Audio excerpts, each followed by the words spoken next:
Што треба да знаат пациентите пред да се одлучат да стават филери?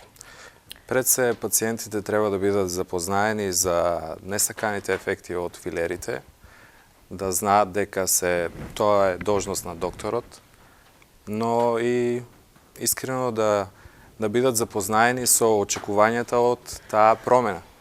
Често пати физичката промена ние можеме да ја доживееме колку и да е добра, да не ја посакуваме во моментот, да не сме толку сериозни, па да ни направи друг проблем.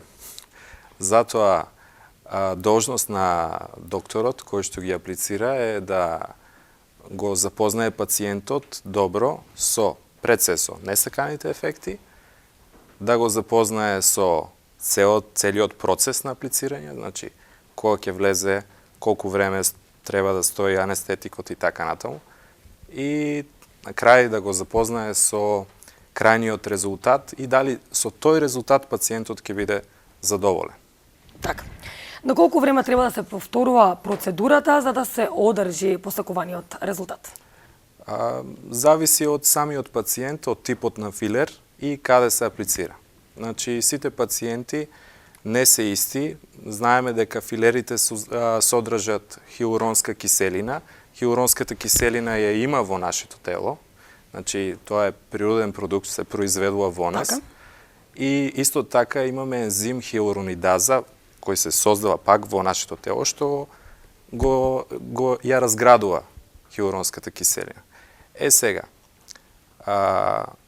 постојат фактори кои што влијаат врз побрзото разградување на хиалуронската киселина, а тоа е забрзаниот метаболизам, луѓе кои што спортуваат, луѓе кои што се изложени на топло, значи користењето на солариуми многу влијае во забрзаниот процес на разградување на филерот, и луѓе кои што природно, физиолошки имаат повеќе хиалуронска киселина во нив.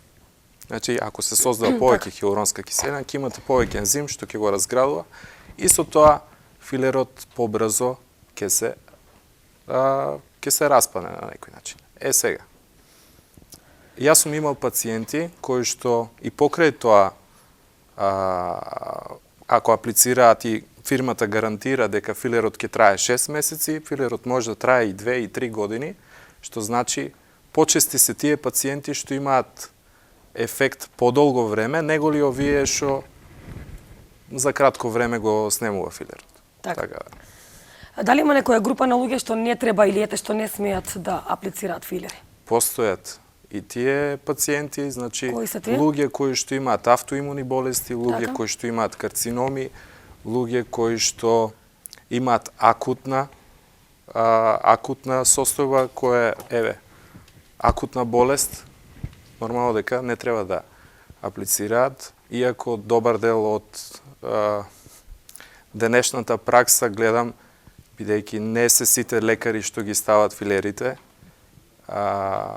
може да Предизвикат некои несакани ефекти, така? Значи, и покрај тоа што пациентот има акутна состојба, значи не се зима анамнеза, ако идете, пример, во козметичко студио, вие ќе ставите филер, да, но нема да ви земат анамнеза.